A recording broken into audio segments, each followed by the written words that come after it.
Hey everyone, welcome back to Office Politics.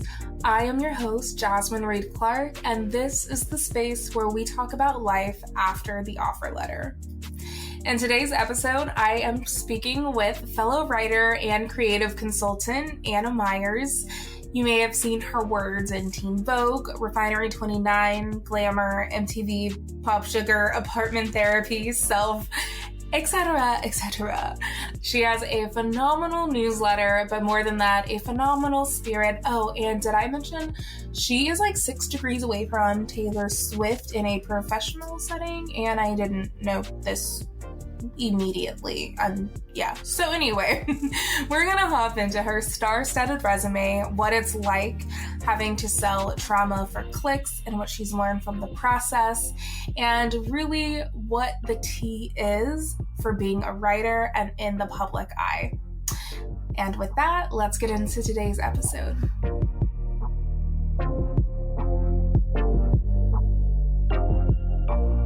One thing that we've talked about offline is selling your trauma for clicks.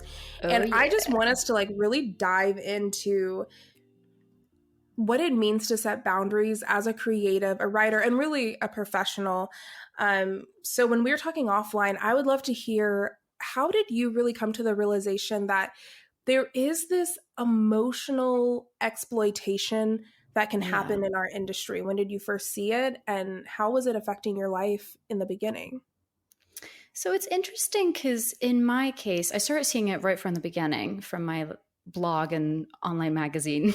Submit your piece here and click X and it's done. It's going to appear online days.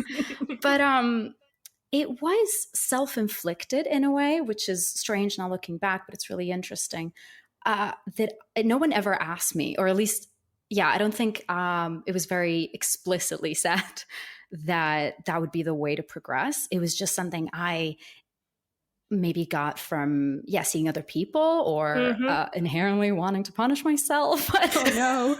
But you kind of start feeling like, oh, well, this is something that got me published once. I'm going to write about that again. And I do want to be clear, I'm still very much a work in progress when it comes to this stuff.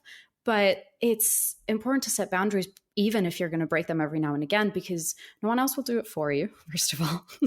Publications will definitely not care. Oh, absolutely. They will milk you for anything you are willing to talk about. We both know that. In a way, fair. That's their role. My role is to be able to say, I'm not going to pitch something that I feel in my gut I am not ready to talk about, but it could get me a cool byline. Why not? Right.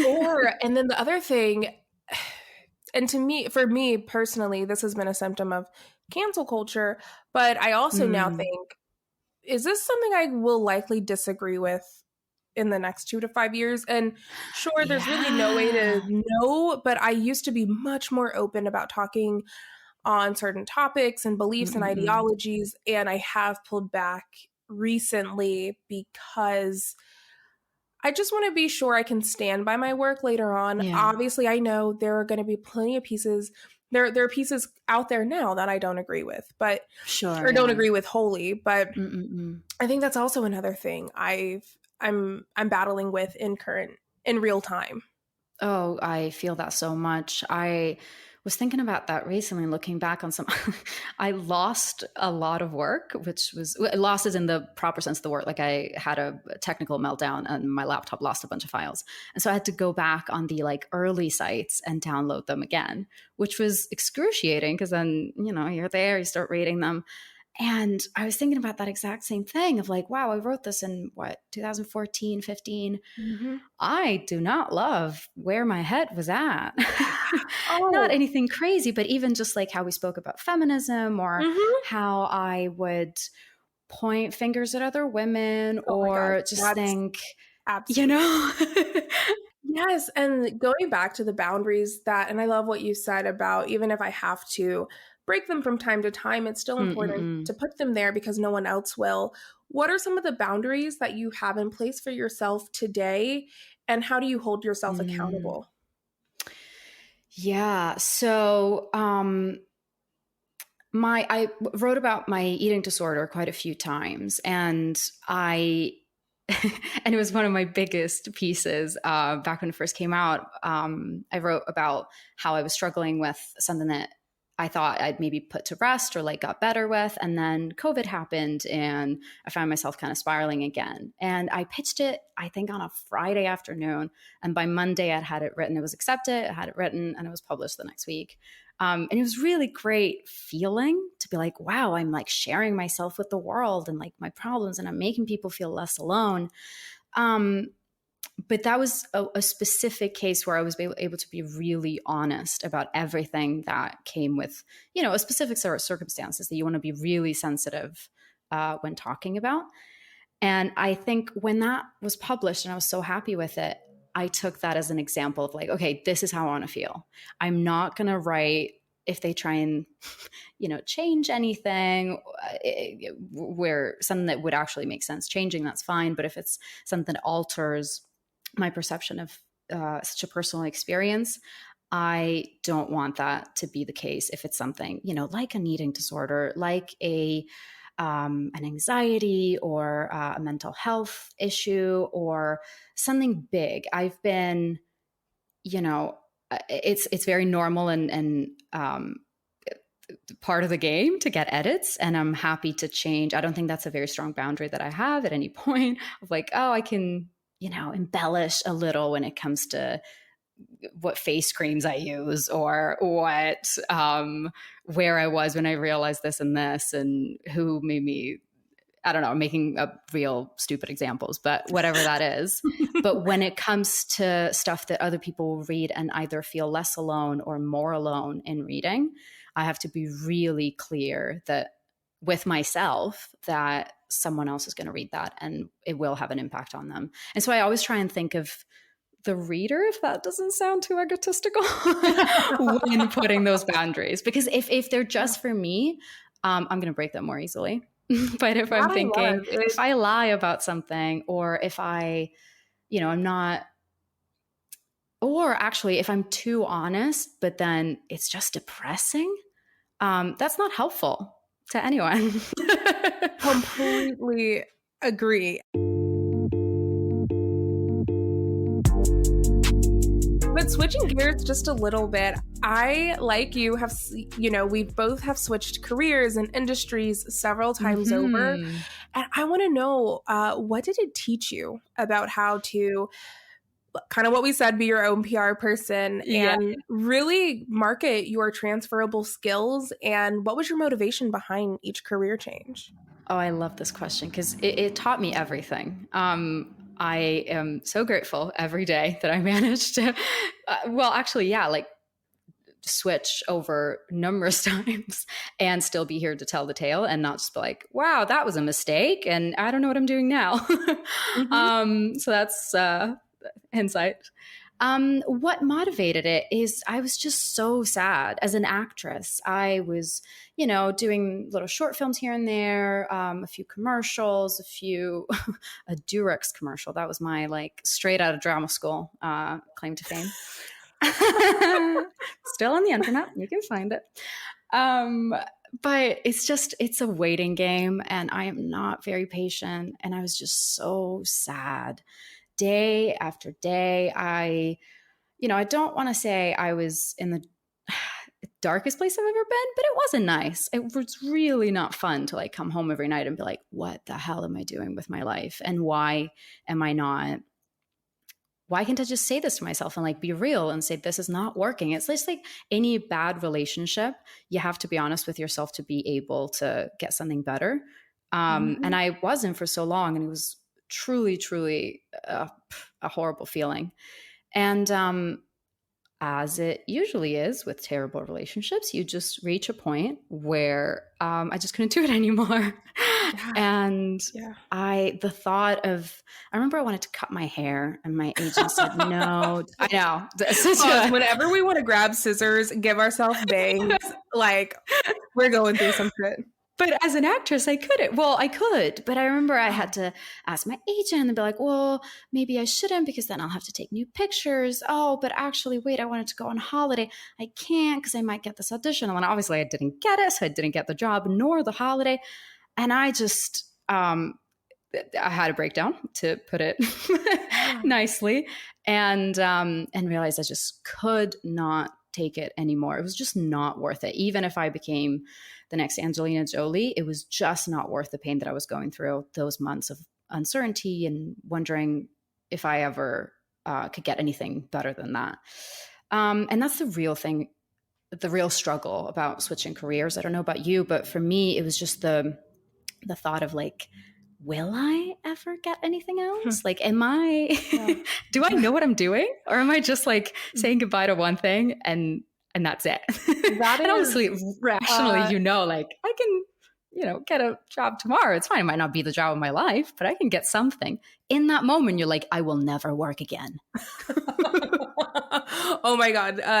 If only Jordan were here, he would be like, I used to just be like, oh, well, I should just give it up. And like, and he's like, really? You're 25? There's nothing left for you to do. Yeah, exactly. No, what you said of, will I ever get work or get more things, that is the, if we do the Instagram versus reality of entrepreneurship and being a writer, people get to see the glamour of having your byline in a major publication, but on the end of it, or what people don't see behind the byline is you're always, well, until you get to a healthier place with yourself, you are always thinking, when's the next story? Like, when's the next pitch going to get picked up? When's the next big break going to come? Or feeling like you are in such a heightened gamble is really what it feels like. I recently invested in my first publicist, and it's scary. Exciting. I'm paying her $500 a month, and while I know I actually think she's worth actually more than $500 a month, it's still that gamble of like, but what if I'm putting money into this thing and things don't work out? Not because of her, but because what if people don't want to hear from me anymore? Yeah, exactly. And so you came to that realization, and did you just leave acting with a clean break, like cold turkey? Yeah. So I went on holiday, because that's what you do when you have a breakdown. and when I came back, I was just like, that's it. I will never. I just stopped calling myself an actress that very same day. Like, I would meet new people and be like, I don't know what I'm doing. Like, yeah, well, sure. But like, what's your job? I don't know. But what were you doing before? Doesn't matter. I'm not doing that anymore. So it's fine. And then became a grueling process of, okay, how long can I do this for? I have a little bit saved up, and I was working, on the side in events and catering and all that sort of stuff that you do when you're in a creative industry. Yes. But I wanted something stable. I wanted an office job for the first time in my life, any job at all. I did not care what or how or why. I just wanted someone to say, you are not just someone who used to be an actress and now doesn't know what to do anymore. You are a person with a life that will continue, and you might do terrible things or great things with it, but it will continue. And I was very lucky that I did find that with a cold email. I remember telling you this at the beginning when we started talking offline. You're like, what do you mean? Yes, because this story doesn't, well, I'll let you take it away, Cinderella, because it's a fairy tale. Again, luck. I cannot stress that enough. I did PR myself pretty well. Now looking back, I did find the email again, which was fun, and realized if I just put, I used to be an actress and now I would like a job, please and thank you, no one would look at me twice. But I was thinking, what else what is in acting that I can use?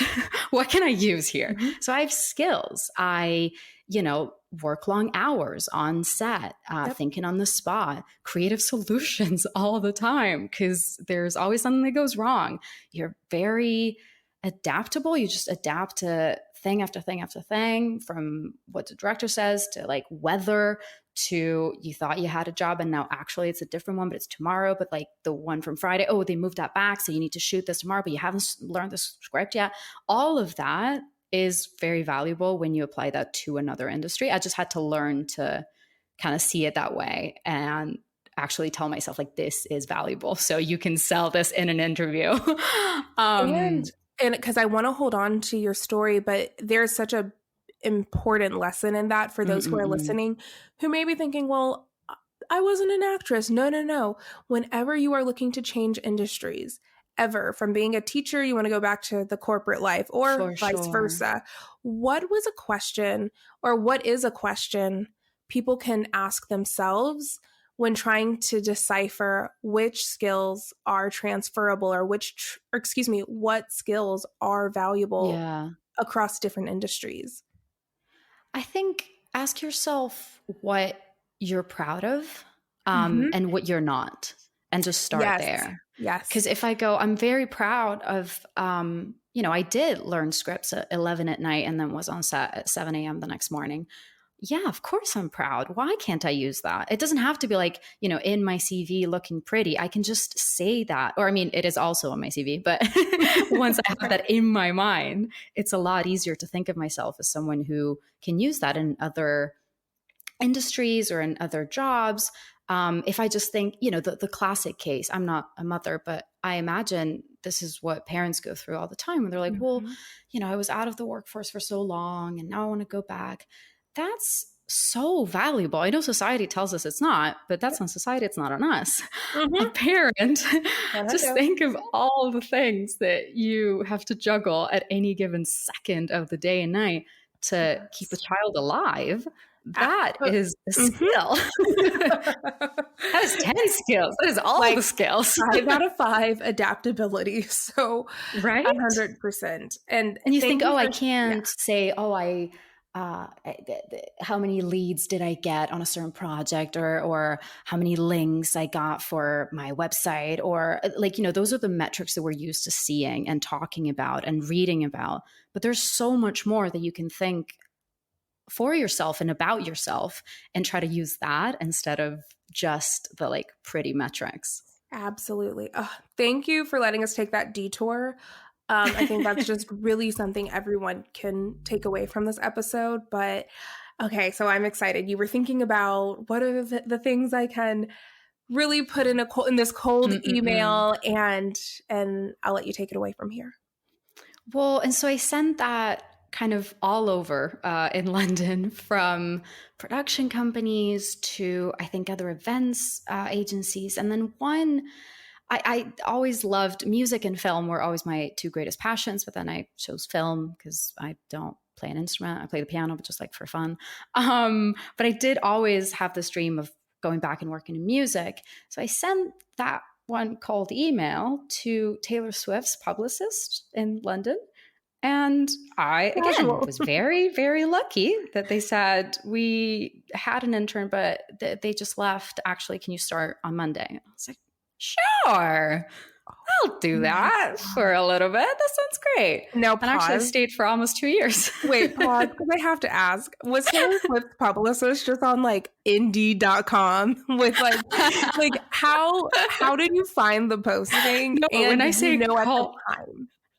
When I say cold, I mean cold. There was absolutely nothing on the internet indicating or implying even that they were looking for an intern or for anyone at all.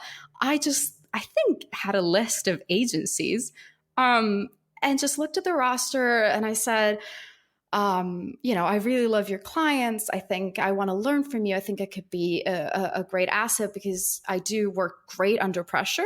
And I have incredible communication skills, which is fair. That's what you need to work in PR, but that's also really what you need to do auditions day in and day out. Actually, you know what? I have the email right here. I have plenty of experience working under pressure and within tight deadlines, as well as strong writing and communication skills. Managing a team of 5 during a nationwide events campaign has also taught me invaluable lessons on being in charge of admin and organizations, liaising directly with clients and media, keeping an eye on every detail, and never saying no to the most menial of tasks. This is ridiculous. I read this now and I'm like, okay, sure, you did do that, but that's That's PR. That's PR, you know? But it's all about pitching yourself. Like this is exactly what gets people's attention. Yeah. And I somehow caught the luckiest break of my life, and they were in need of an intern. I went. I had no idea how to do anything. The scanner broke on my very first day, and I had to try and figure that out. But I loved it so much. And because it's quite a small agency, and I got to learn so much more than I would have at, like Sony or Columbia or a bigger, something bigger within the music industry still, because it was just really hands-on. And when I say I never said no, and when I say I had kind of, experience working under pressure, you can imagine someone of the caliber of Taylor Swift. And it wasn't just Taylor. They have other clients like wonderful Annie Lennox and Madison Beer, who I still listen to this day. I think she's so cool. So yeah, pressure was high, but I was so hungry, and I was so happy that my life wasn't over, basically my professional life, but it felt like my whole life was like, I don't know what I'm doing. Oh my God. And then how did that even become the launching pad for what you did once you left working with her team? Yeah. So I think once I learned that was a possibility, that you can just learn as much as you can and truly learn, not just like, a year working for Taylor Swift, but doing your own Twitter on the side and like barely paying attention. That's not going to do anything for me. But if I really, really give it my everything I was there for a year and a half, and then I continued freelance throughout the Folklore campaign, which was so cool. And I kind of did that again. And I was like, okay, well, I've learned so much. I'm sure there's something I can do with this. I don't know what it is, but I know I want to be freelance. I know I want to travel. I know I want to be my own boss for a while again. And without all the pressure of like, the agent and the auditioning and all of that's not freelance. That's just like, you're a slave to to destiny and to whatever might happen.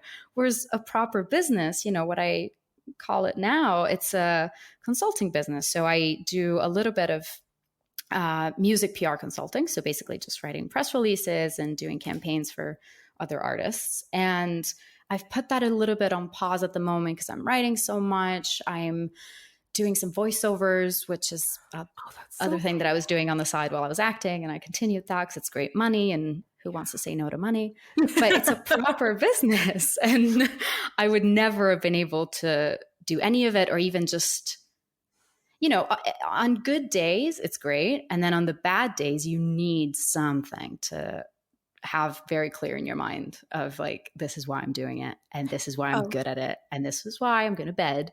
And I will not think about this. And then tomorrow is another day. That is chef's kiss. Perfect. Right. You have to tie everything back to, even if your mission is, one of my clients right now, she is not passionate about what she does, but she is a first generation immigrant she's a first generation professional. And she's like, hey, I just want to build wealth management. So that is her why. And speaking of money and knowing your why, I want to talk about learning your worth and not working for free, especially when you are freelance and consulting. Often in our industry, people love to pay you in exposure or that. Oh yeah. I'm like, girl, what am I can't take exposure to my landlord who is like, of course you can. You didn't know? And does not. Yeah. No. What do you want me to do with this? And I just want to know, what are some rules or life lessons that you've learned? And it's really full circle to boundaries, because actually to take to unveil what's going on, literally I sent this email both last night and then to another professional this morning who's on that same team. I haven't been paid, and they keep coming up with these reasons. And while I'm sure it is legit, although I have been scammed. Pause. Legit. Yeah. I'm sure. Oxymoron of it all. But I'm like, I've been writing for y'all for several months. And by the way, it's copy ad, so it's no one who has my byline, so no one's gonna know this company. But yeah, I just had, so they tried to give me another assignment, and I'm like, yeah, I can't do that. You all haven't paid me for the last 5 articles I've done, and magically just something always is going wrong when it's time to get paid. And I think if I hadn't gone through my scam last year or the beginning of this year, I guess. Yeah, I think if I hadn't gone through that, I would just be like, oh, it's okay. And now it's like, it's not okay. I mean, best case scenario, every hiccup you're experiencing is real, but then, okay, get your shit together and then I'll give you the rest. Like, you need to learn a business lesson. Or just be lesson. honest with me, because then we can have an actual conversation. But if there's just always something, I'd much rather someone told me straight up, like, I don't want to pay you. I think you're worthless, and I just want to get the results and the work that you did without having to deal with you. Exactly. I'm dead ass though. Like, don't do this, this dance. So I know for me, I feel like I had to grow up really quick in the last year and learn. I don't have to be polite when it comes to working. Like, I don't have to be polite to be asked. Yeah. I'm rambling now, but it is no, I so get it. Yeah, it's like, I don't owe you cordial bullshit when you're not paying me and you are doing shady shit. So anyway, clearly I'm going to help myself down from the soapbox and let you talk. But yeah, what are some lessons you really, like, what have you had to learn, and like, what has your experience been like when it comes to getting paid as a freelancer? I think it's exactly the same in different ways. Obviously, for everyone is different, but the core is the same.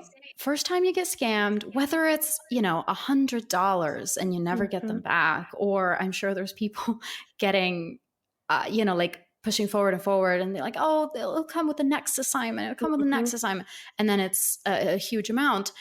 The core is like, you need that first shock to be able to then say no, I think, at least for me. I completely agree. I was never not paid for huge amounts, but I had to wait for huge amounts. Yes. Which is also annoying. And that is the part, actually. And everyone told me this before I went freelance. Like, oh, it's so weird not to get paid bi-weekly. And I'm like, oh, it won't be weird. It really is weird. That is like, if I miss one thing from a 9 to 5, is I'm like, I miss knowing when money is going to hit, and like getting, so in fact now, and just peace of mind. Yeah. And now typically your money is getting touched by, whether it be Stripe or PayPal. That's the other thing. I think I recently raised my rates, and part of that is because a lot of people have to touch your money before it comes back to you. So that's the other thing. So I mean, I didn't know that was a thing. And then my first time getting paid with PayPal, I was like, wait, this isn't what we agreed. I was like, this is not what I budgeted for the month of July. So. That's the level of naivety that I'm like, wait, what? And then you have to go look at the fees. Exactly. But I keep cutting you off, so I truly will zip my lips. And no, I love it. First scam, and maybe not even necessarily a scam, but just like first person to try and lowball you, or try and, I remember very clearly beginning of pandemic, when, we're all just trying our best. It was last spring, and I was in the mindset of like, I'm not going to push too much because we're all going through hard times. We're all just going to try and help each other. Clearly not the case. Someone who genuinely harassed me, like annoyed me all weekend with emails being like, this is super urgent. Like, I absolutely need this by tonight. Obviously, we hadn't agreed to anything. It was just like, he woke up on a Friday evening, decided he wanted it by Saturday. Oh my God. And then by like 2 weeks later, still hadn't been paid. I'm like, well, then what are we doing? Like, if I'm trying to be nice to you, and I try and keep this as a lesson, obviously 2 weeks is not a huge amount of time.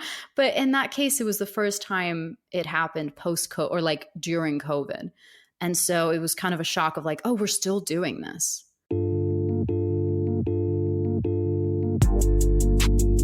Before we transition into the rapid fire, I just want to know what's next for you, Anna, and where can everyone keep up with you? They can keep up with me on Instagram mainly. I did have a Twitter, but I accidentally deleted it. And did you know Twitter deletes your account like permanently after Oh 30 yeah, days? this happened back in, I think, college, or maybe right after college, but I needed a mental break. Actually, fun fact, I was going through a breakup and I was mad stalking my ex at the time, like being like, which tweets did he favorite? And oh, so cringe. And I had to just take a full break. And then when I was ready to come back, it was deleted. It just wasn't there. Yeah. I don't know.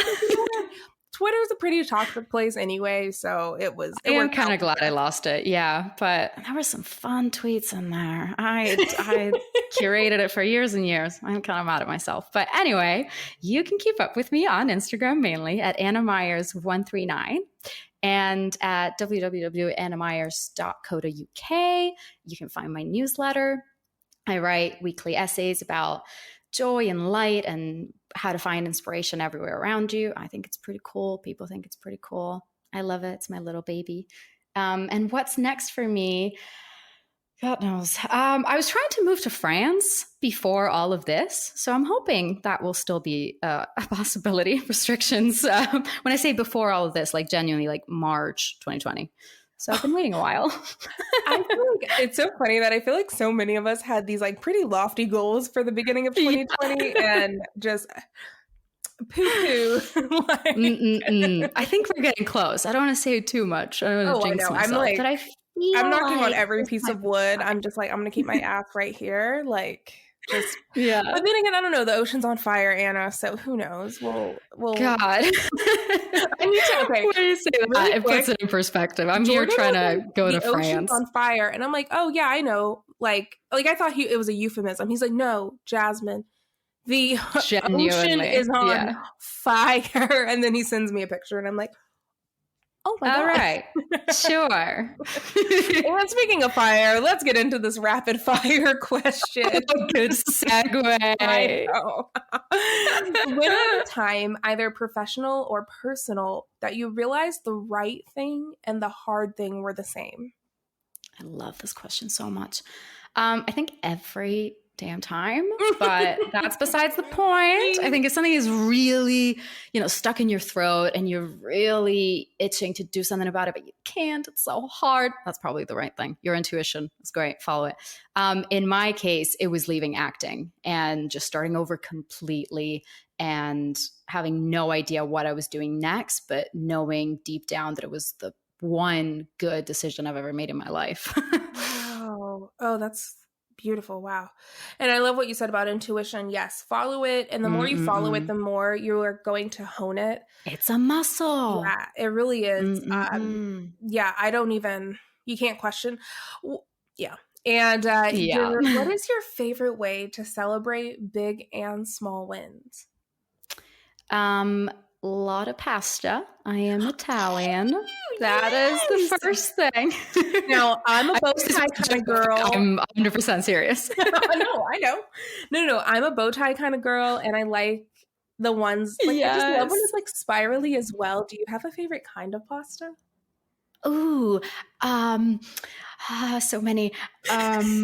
Okay, the colorful ones, they could be any kind, but when they're colorful, I just have the best time. Like just eating all the reds first and then all the greens and all. I don't really know what the psychology says about you and I, but that I'm a child. To have like fruit and vegetables if it looks like a colorful bowl of fruit. So yeah, I have to get creative and perfect. Yeah. Pasta. And then do you like naked pasta or do you like it with a sauce? Oh, with a sauce. I think a nice, easy pesto, like a true Italian pesto with all the I wish I could say homemade basil. I don't do that. I just buy it. But, my grandma does. Yeah. Oh, man. There's something in there. I love that. A little bit of a sauce. That is perfect. Yeah. Pesto reigns supreme. It's just so good. I do also have, so pasta is my... let's say more of a personal thing. And then professionally to celebrate big wins, I keep an anti-bucket list. Do you know about this? You do this. Wait, tell me more about... It's so good. Instead of Oh, so I have a lot of, bucket lists and like goals and like quarterly things that I want to do, or like things that I want to do with each new moon cycle. Like it varies a lot. Yes. But then anti-bucket list has been so good because I always forget whenever I get something right, even a small thing, but I'm like, oh wow, I was really good in that meeting, or I feel like I helped that person today, or Mhm. I, gave good advice, or that piece is really smashing it on socials. And I just keep a list of it. Oh, And I look through it whenever I'm sad. It makes me so completely. In happy. fact, I call mine, you're right, I do this. I call mine like a highlights. So in my notes app, Yeah. I do the same thing. And this is a tip for professionals that, because sometimes when you're doing your resume, it's so easy to get that block in your mind of what the hell did I do Mm-mm-mm. at this company, or what should I All even goes put out the on this? window. Exactly. And then when you have this list, it's easy to go back, see those wins. I mean, and that's obviously you're probably looking for bigger wins, but even the small ones, realizing, They I all think it's a help. very Yeah. grounding for sure. Yeah. Yeah. And I think it really helped me through the last year or so when everything's just felt so, each day runs into the other and you kind of know you're Mhm. doing stuff, but at the end of the week, you're not really sure what it was. I think keeping note of everything, like, okay, well, first of all, we're still here. That's a win. That's good. And then less morbidly, look at all this stuff. And it's not just professional. Like I do this for emotional accomplishments, let's say, as well. But Oh, I I think it love really helped that. through Oh my keeping my gosh. I'm having a moment with you. I don't know that I do that. And that is absolutely, I see my therapist in a few days. I'm going to tell her that I need to celebrate my emotional wins, like enforcing right? boundaries, saying no, not, Mm-mm-mm. I usually prioritize my to-dos based off people pleasing, like, okay, and putting anything that Yeah. only serves me at the bottom of the list. And I'm working on flipping that. And yeah, that's really beautiful, Anna. And Aw. so what is the one thing about wealth management and or business that few people know but you wish everyone knew? Okay, so I'm not great at wealth management, so I won't pretend to be able to speak to that. I'm not going to lie to you on here. I'm trying, I'm doing my best, Yeah. but it's a work in progress. But in terms of business, that standing your ground and standing up for yourself in whatever way, from the smallest to the biggest, is not an innate skill. It's something you learn through discomfort. I was so sure that it was just something that I would just pick up and be fine with. And like one day you wake up and you're a person in business who knows her stuff and is able to write angry emails. No, No, yeah. it's hard. Upping your rates, calling people up, admitting you need help with something, admitting you failed at Oh something, and my having to go goodness. back. Like having that mental capacity is not, well, it's not easy, but it's also not innate. It's just something you learn and you have to keep at and work on over and over again. Yeah, everything, just like intuition, learning to stand up for yourself, or like you said, even raising your rates, it is a muscle that you have to keep Yeah. working out. And yeah, and then finally, complete this sentence for me. The best way to handle a toxic work environment is to blank. Is to have a tried and tested way to switch off, and not just, I used to think switch off was, okay, I go home from my toxic workplace and I look at Instagram for an hour, or Mhm. I pretend I am relaxing, but really I'm just stressing underneath. No, like truly switch off, which again is a muscle and is not something I'm great at. But Mhm. the more you practice it, the better you are at it. And that's something I really learned to prioritize when I was just under a lot of pressure at work and not very clear on like where to turn and what I could do to help myself. And I was feeling myself like spiral and spiral. Just thought I need um I need to prioritize myself. If I need to switch off my phone for the weekend and truly not Yep. speak to a single person, that's it for myself. For someone else, it Yep. could be spend the day with friends all weekend. But you have to know yourself really well to be able to survive something like a toxic work environment and not crash. And you have to know how to be your best friend and work with yourself, not against, not like, okay, I'm going to do more because then, and I'm speaking to myself. I used to do this so much, but I used to think, okay, well, this is not a great place to be. So I'm going to try even harder. So I'm going to work even more. So I'm going to go the extra mile. And it's nice to go the extra mile, but not if you're crashing underneath. It's really not. Oh my gosh. Yeah. You're like diving face first at the finish line. And yeah, I think that's a really honest confession and something that resonates with me on an intimate level, because there was a season, not even that long ago, that I just thought, okay, if I just keep pulling all-nighters, it will, I don't know, click. And,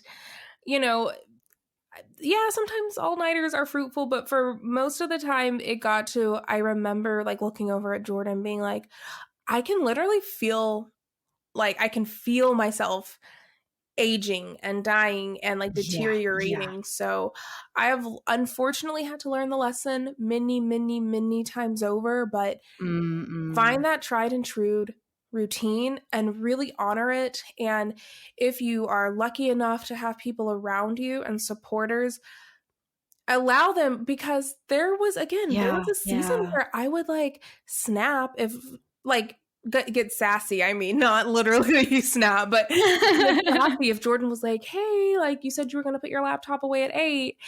And, you know, and I think I've really come around to understanding that he's helping me stay accountable. And yeah, so just have your supporters as well who also want the best for you. Yeah. And then, I mean, absolutely to everything you just said. And I'll add, if you can leave. Maybe, because I think there's a big difference between a stressful week and a stressful 6 months, or a stressful year, or a stressful 5 years. You know, just like with anything, work is just another part of our lives. If I was in a relationship where I felt bad for a couple of weeks or a month, that is fine. That is a rough patch. That is okay. If you come home crying every day for 6 months, you need to get out. And I just thought, again, we're taught that that's how the world works, and that you suffer and you get places. You suffer, you get a promotion.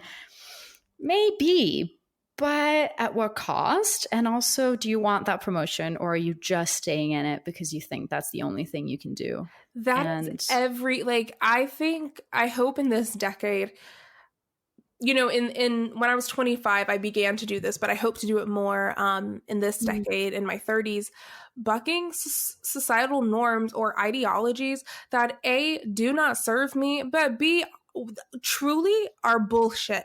And that is one that I'm having to recondition my thoughts around work.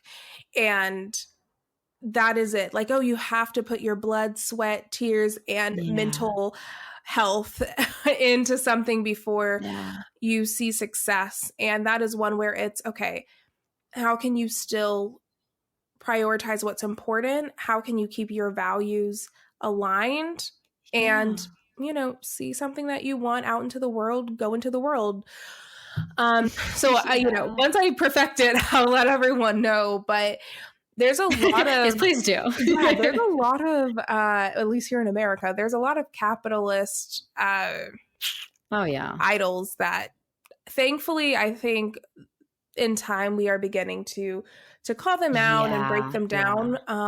But first we all have to be aware of the altars. But I think they won't come down by themselves if we, you know, it's up to, I don't want to sound too cliche, but it's up to us to decide who to put on a pedestal. Ooh. And I mean, I'm sure Elon Musk is just trying his best, but as long as that's the kind of person that we try to emulate. Here's what's so funny. Jordan and I were just talking. We were saying how I feel like there's two types of people in the world: people who worship Elon Musk and people who cannot stand him. And I was saying how there was someone at my old job who, and I still think this person was really smart, but he ended up like one day being like, yeah, like Elon Musk, like that's a guy who's going to change the world. I was like, And I just was like in that moment, like, not you. Like, I agree with literally every, and that's fine. Everyone comes in different dimensions, but I love for what you sure. said. And yeah. Yeah, I think choose your idols well and keep your end goals in mind and make sure they're aligned with what you want and not what society tells you you have to want. And it comes to, I just think it's all the small things as well. It's not necessarily, I know my big values and then I always lose sight of the smaller things. Do you know what I mean? Fuck That I'm like, yeah. well, I want to be a good person, a savvy business person. I want to be someone who stands up for the people, and then, or someone who takes care of herself in business. And then I'm like, oh, but I'll respond to annoying WhatsApps. No, why can't I just be very clear with myself that I do not use WhatsApp for work? No. And if you want me, you can email me. And if you don't, that's your problem. Wait, what's really like at one point, everyone's like, you have to get on WhatsApp because that's how you run your business. I'm just like, no, no, thank you. Truly, I'm like, I would rather you just have my text or my phone number. These are like clients. Just call me. My God. Yeah. Like one more fucking app. Like I have the most toxic relationship with Slack. Like, no, I mean, at this point, it's a bad boyfriend I've had to break up with and take off my phone. But my God, I'm like, no, I drew the line at Slack. I'm not getting WhatsApp, and that is going to be that. So yeah, it's all these little boundaries that make up the big boundaries, and then we can look at me. I'm a writer. It's all the small boundaries that make up the big boundaries. Well. This is my best copy. You might be laughing, but I wrote that down. So that's called impact. But that's true. And it's the big. But yeah, it's a big lesson for me. Well, with that, Anna, you have been such a joy to have on the show. Everyone, this has been so lovely. I love when you can talk about the inspirational shit, but also the hard shit. And so thanks for just being open to talking about both. So everyone go keep up with her on social, check out her newsletter. And until next time, I will talk to you guys later. Bye. Thank you. Bye.